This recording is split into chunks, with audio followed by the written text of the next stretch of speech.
como han pretendido.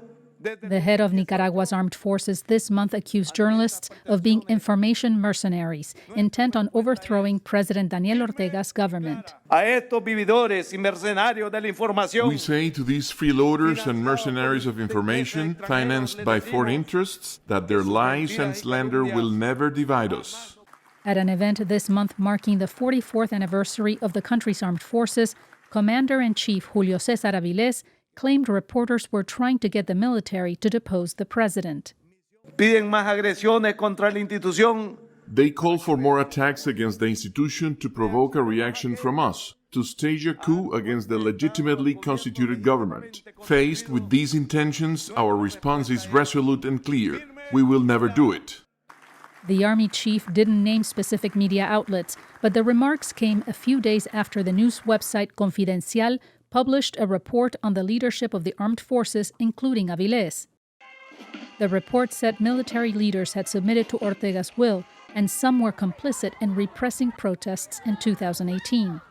Avilés himself came under U.S. sanctions in 2020 for his role in that action.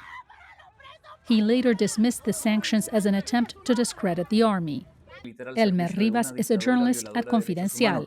Why does he attack journalists? Because they have documented cases of extrajudicial execution in rural areas. Because journalists have revealed the complicity of the army with paramilitary groups, whom it did not disarm. And also about how they have enriched themselves and how the dictatorship has rewarded their loyalty.